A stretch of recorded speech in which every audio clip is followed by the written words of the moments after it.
간수가 등불을 달라고 해서 뛰어들어가 무서워 떨고, 그리고 바울과 실라 앞에 엎드려서 그들을 데리고 나가서 선생들이여 내가 어떻게 하여야 구원을 받으리이까 이렇게 말합니다.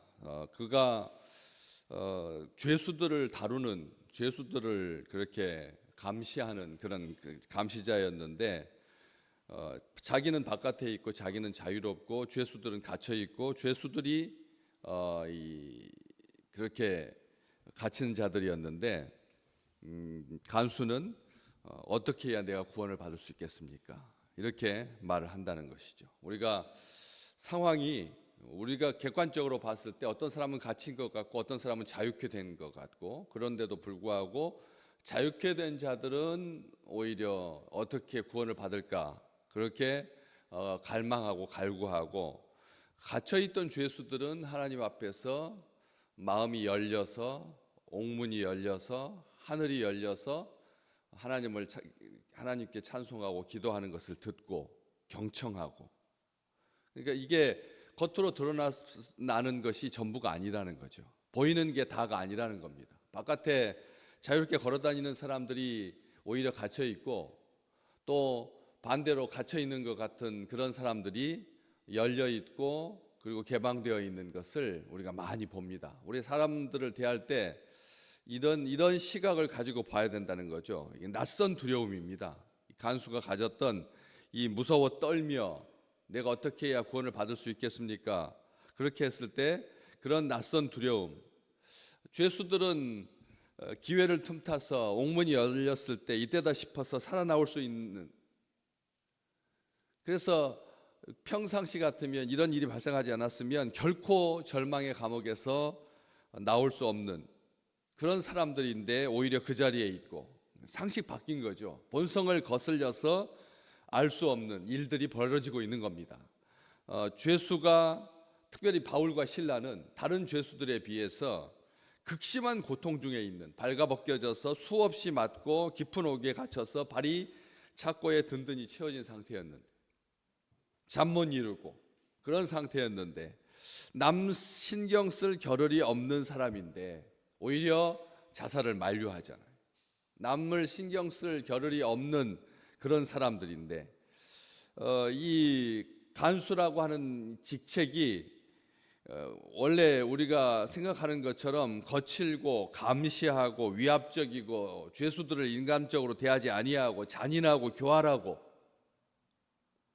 우리가 일제를 겪으면서 이 감옥 시스템이 조선시대에 비해서 확 근대화돼서 이 교도관이라고 하는 그런 명칭으로 공무원 역할을 했던 그런 존재입니다. 공무원 역할. 그래서 사설인 경우에야 민간인들이 그 교도관 역할을 하지만, 국가의 관리를 받고 있는 그런 교도소에서는 군인이나 경찰이 그 직책을 대신했거든요. 그래서 교정경찰대, 군사경찰이라고 하는 용어로 굉장히 강압적이고 경찰봉을 휘두르고 호루라기를 불어대고 소총으로 무장해서, 그래서 만약 죄수들 가운데서 폭동이 나거나 난동이 나거나 그러면 소란을 피우게 되면 무자비하게 진압하죠. 무자비하게 진압하는 그런 교도관의 말단을 간수라고 합니다. 교도관의 말단을 간수라고 하는 것이죠. 그런 사람들, 그런 같은 공간에 있는데, 같은 공간인 거죠. 감옥 교도소에 있는 죄수들과 그리고 간수, 같은 공간에 있지만 다른 세계를 살고 있는 겁니다. 다른 세계를. 그래서 이런 다른 세계에 살고 있는 사람들에게 오히려 죄수가 뭐라고 말합니까? 오늘 주 예수를 믿으라, 그리하면 너와 네 집이 구원을 받으리라, 이렇게 말하고 있는 것을 보게 됩니다. 새로운 세상, 보이지 않는 세계를 살고 있는 사람들, 우리가 많은 불신자들과 함께 세상에서 살죠. 그렇지만 우리는 다 보이지 않는 세계에서 사는 사람들이라는 겁니다. 하늘의 샛별을 가슴에 품고 사는 사람들, 날이 새어서 샛별이 마음에 떠오를 때까지, 마음에 떠오를 때까지 말씀을 주의하는 사람들, 이것을 주의하는 사람들, 사사로이 성경 말씀을 푼다거나 하는 이러한 것들을 주의하는 사람들, 말씀에 집중하는 사람들, 그런 사람들이 우리의 정체성이다라고 말씀을 드렸습니다. 그렇기 때문에 이 간수, 겉으로 봐서 무서워 떨 일이 전혀 없는 사람들이죠. 평생에 무서워 떨어야 할 사람은 죄수들이지, 간수는 무서워 떨 일이 전혀 없는 사람들이고, 죄수 앞에 엎드려서는 안 되는 사람들이고, 나약한 모습을 보이면은 죄수들이 타고 올라오니까 절대 그런 일이 없어야 되는 거죠. 아주 강압적이고 그런 권위적이어야 되는데, 이 간수가 복음 앞에 무릎을 꿇죠. 복음의 권세 앞에 무릎을 꿇는 것입니다. 그리고 바울과 실라를 데리고 나가서 자기가 어떻게 구원받아야 할지 묻게 되는 것이죠. 이 데리고 나간다라고 하는 말이 참 중요한 의미가 있다라고 말씀드렸습니다. 왜냐하면 죽은 자 가운데서 데리고 나가시는,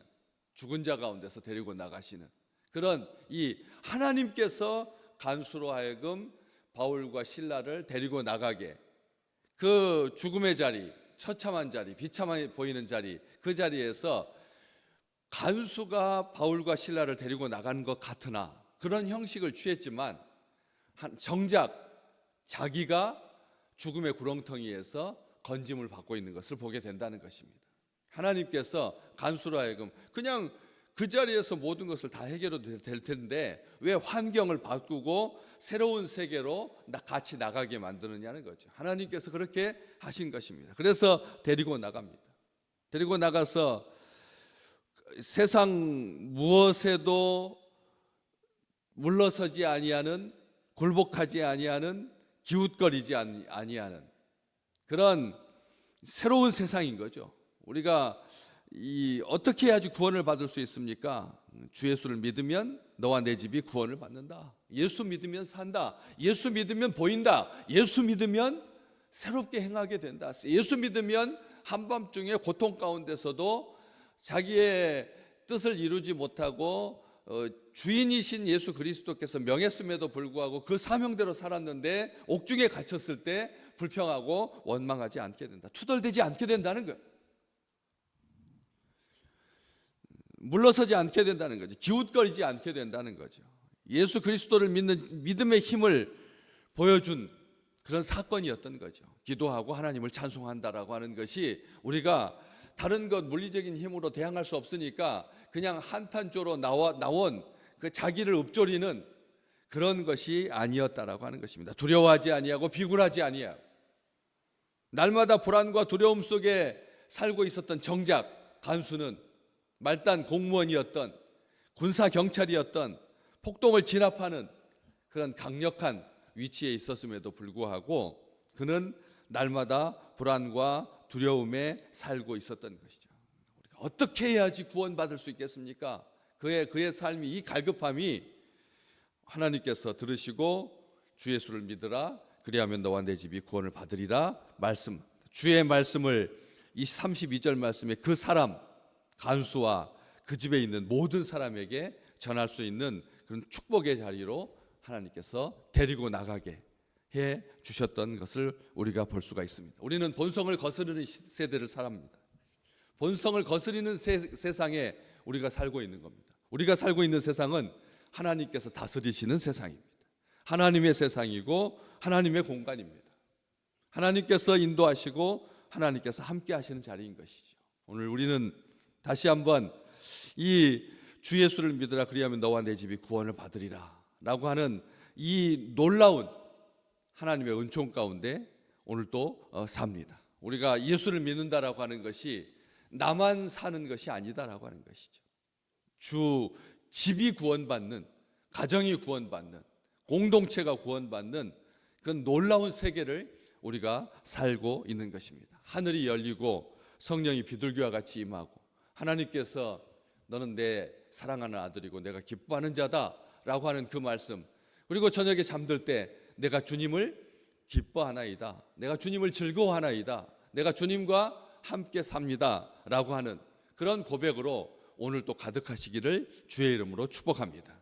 갇혀 있는 것 같으나 갇혀 있지 아니하는, 우리가 얽매이는 것 같으나 얽매이지 아니한, 우리가 우리의 삶이 예수 믿는다라고 하는 것이 얼마나 세상 사람들이 보기에 미련하고 불편한 일입니까?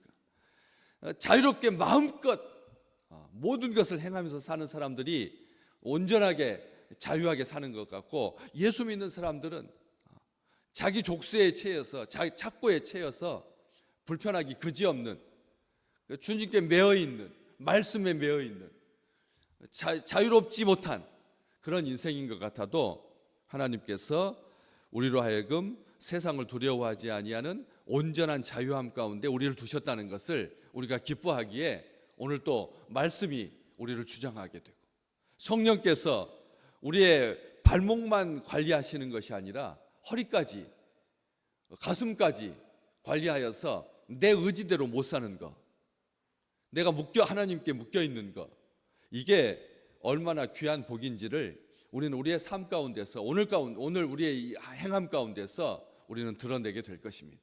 우리 주님께서 우리를 온전하게 자유하게 하셔서 주만 바라보면서 말씀에 매여서 말씀으로 산다라고 하는 것이 참된 행복이라고 하는 것을, 그래서 죽음 앞에도 굴하지 아니하는, 물러서지 아니하는, 세상적인 탐욕과 세상적인 달콤함에 우리가 기웃거리지 아니하는, 예수 그리스도를 믿는 힘을 보여줄 수 있는, 사람에게 비굴하지 아니하고 하나님께 의지하는 그런 삶이라고 하는 것을 오늘 우리가 고백하게 될 것입니다. 주의 말씀은 그 사람과 그 집에 있는 모든 사람에게, 그 사람과 그 집에 있는 모든 사람에게 전해지게 되고, 그래서 그 밤에 세례받게 되고, 그래서 그들과 함께 집에 같이 가서 음식을 같이 먹게 되고, 그래서 하나님을 온 집이 믿음으로 말미암아 크게 기뻐할 수 있었던 것처럼, 간수가 평생 사모했던 그 일들이 위태로운 가운데 간신히가 아니라 하나님 앞에서 온 집안이 그렇게 참된 기쁨으로, 참된 양식으로, 참된 복음으로, 주의 말씀으로, 그래서 온 가족이 다 구원받을 수 있었던 것처럼, 우리 평생의 소원은 한 가지입니다. 우리와 우리의 자녀들과 우리의 자녀들 밑에서 태어난 모든 생명들이 하나님 앞에서 온전하게 같이 주를 찬양하고 주를 기뻐하고 주를 행복해하는 그런 복된 삶을 하나님께서 우리에게 주실 것이다 라고 하는 그 온전한 믿음과 간구로 오늘 또 승리하는 귀한 날 되시기를 주의 이름으로 축복합니다.